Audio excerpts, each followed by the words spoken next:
Greetings and welcome back to the lesson. The topic is public sector procurement. We're still on the subject advanced public financial management. Today we're going to focus our attention on the accountable documents applied in public procurement. Now, candidates, the Public Procurement and Disposal Act and the associated public procurement and disposal regulations have important provisions for procurement record keeping and management. And the regulations and the law requires an accounting officer to ensure that procurement plans are prepared in conformity with the medium-term fiscal framework and fiscal policy objectives, and that are submitted to the National Treasury.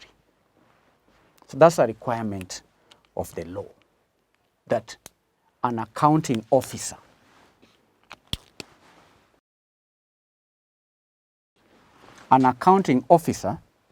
is required to ensure that procurement plans are prepared. To ensure procurement plans, to ensure that the procurement plans are in conformity. The procurement plans should be in conformity with the medium-term fiscal framework.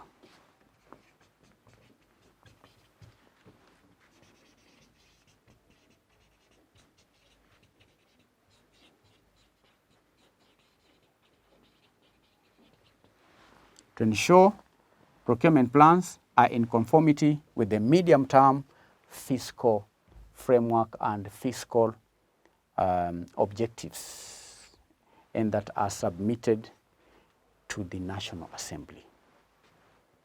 It is also required to ensure proper documentation. The accounting officer is required to ensure proper documentation of procurement proceedings.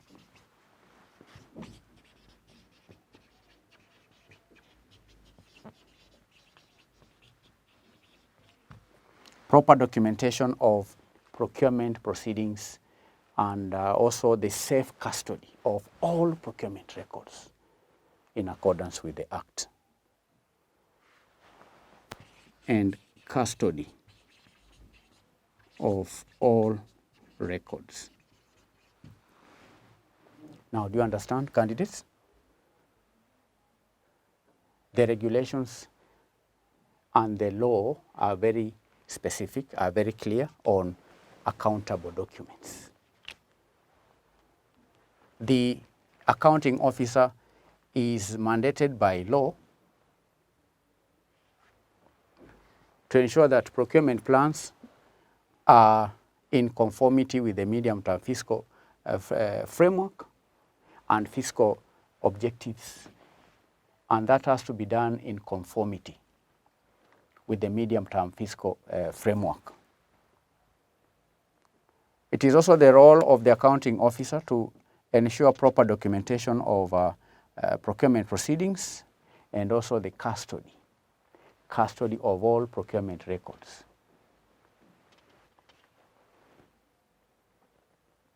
Are you following? So, the regulations also requires an accounting officer to prepare an annual procurement plan. To prepare an annual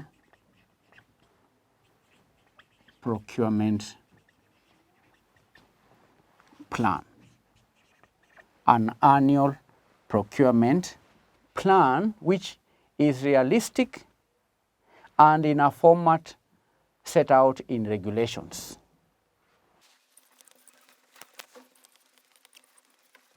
Now here in Kenya, these regulations are mainly contained in what we call subsidiary legislation, where the Act empowers the Cabinet Secretary to develop regulations that can help in the operationalization of the Act. So this annual procurement plan should be not only realistic, but it ought to be prepared in a format that is set out in regulations.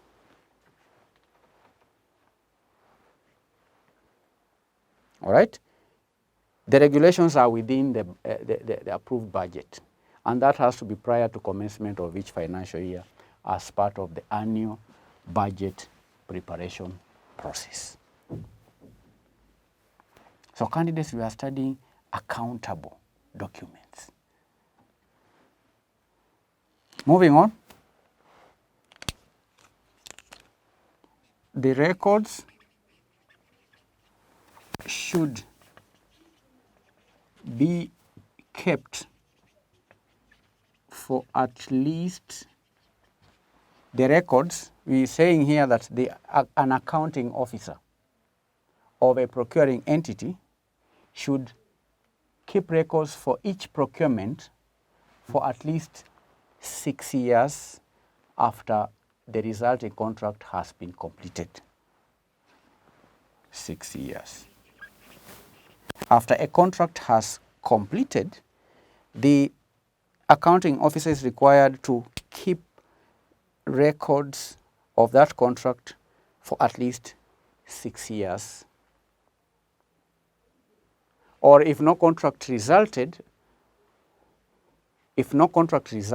because if the contract succeeded and the contract was delivered, then after it's delivered, then there is need to keep these records for at least 6 years. But where the contract did not succeed, if no contract resulted, then it should be after the procurement proceedings are terminated.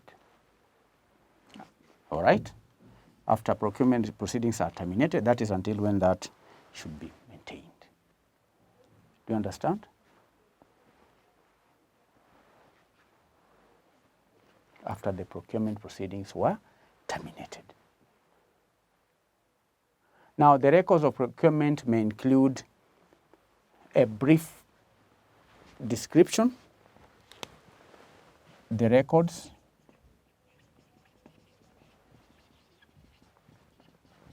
may include, one, a brief description. This is a brief description of the goods. Okay?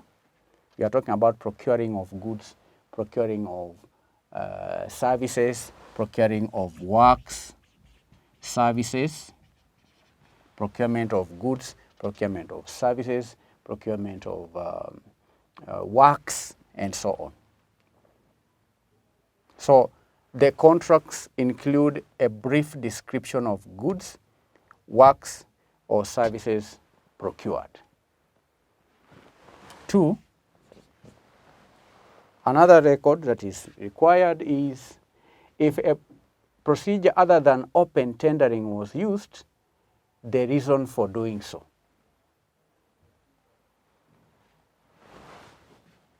If procedure other than tendering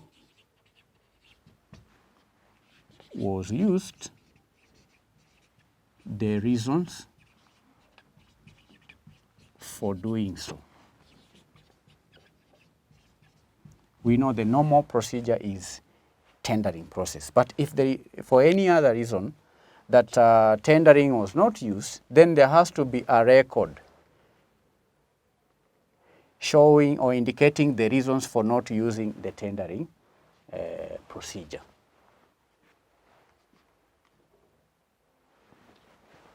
C, copy of advertisements. Copy of advertisements. Now, if as part of the procurement procedure anything was advertised in newspapers or other publication, then a copy of that advertisement as it appeared in the newspaper or publication should be maintained. A copy. Take a copy of it, then have it as part of the procurement records. Copy of advertisements.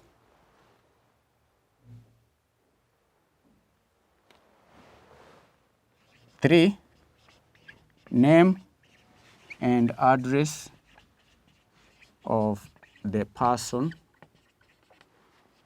making submissions. Name and address of the person making the submissions. 5, the price. The price or basis of determining the price, and a summary of other principal terms and conditions of the tender. The price or basis for determining the price. Principle, let me have it as a separate point. Terms and conditions of a tender. Principal terms and conditions of a tender, of the tender. Principal what? Terms and conditions of the tender, or terms and conditions of, mainly the terms and conditions of the tender. It could be also quotation or proposals.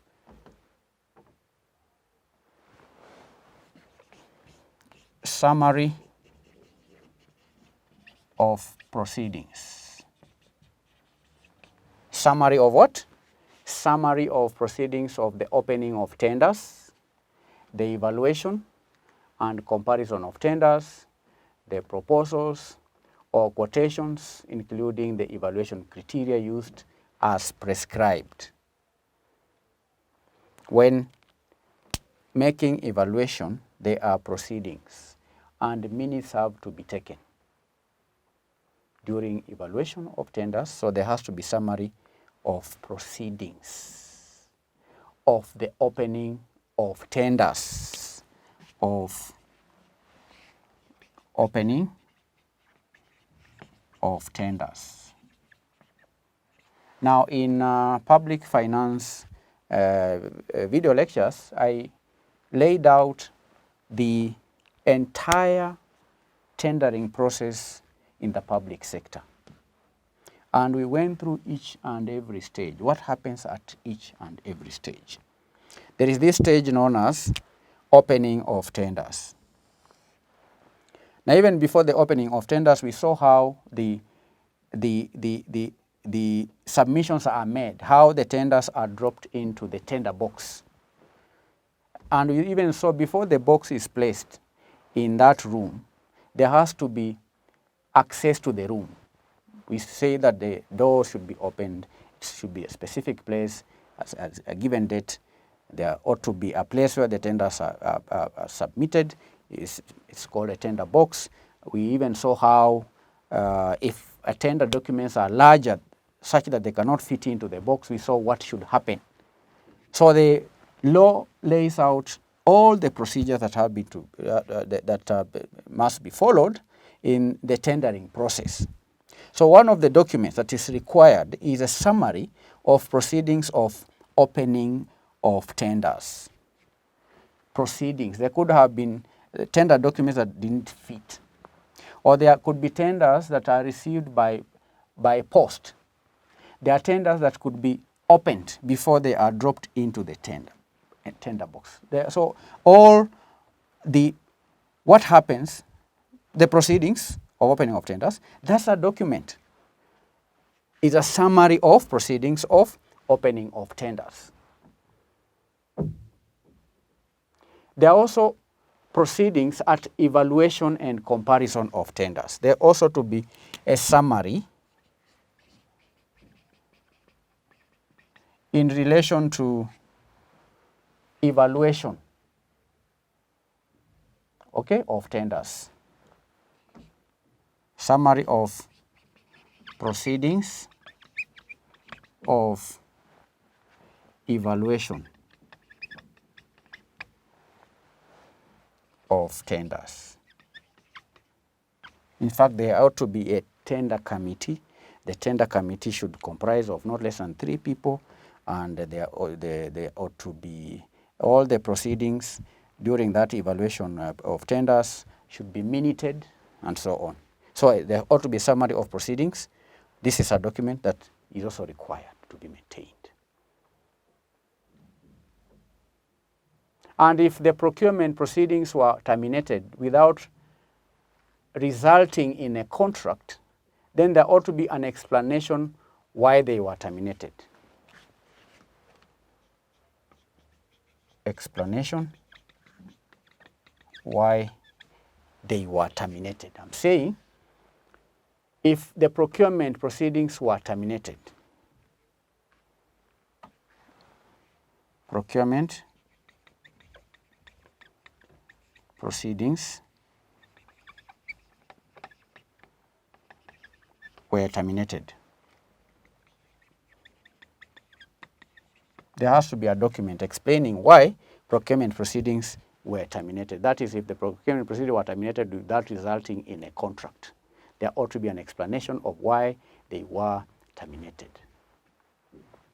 So these are some of the documents, accountable documents.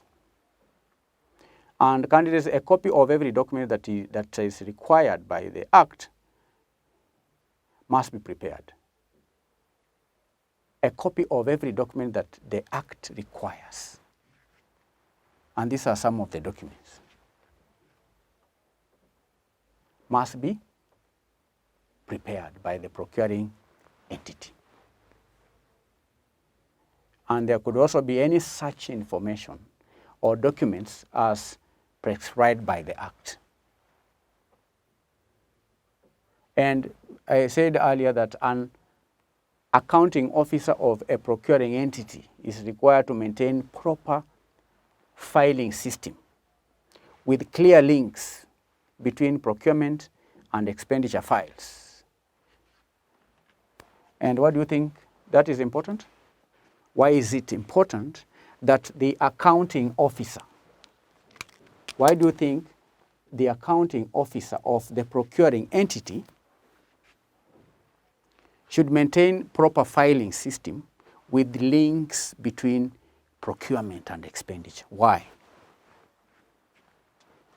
It is for the simple reason that such kind of filing system and links between the procurement and expenditure, such kind of information facilitates what we call an audit trail. Because all these procedures at some point are required to be put under scrutiny. There is an external party that may be required to scrutinize all these processes. And that could be the work of the Auditor General or the Internal Audit Department. All right? So that will mark the end of the lesson. We've been studying accountable documents.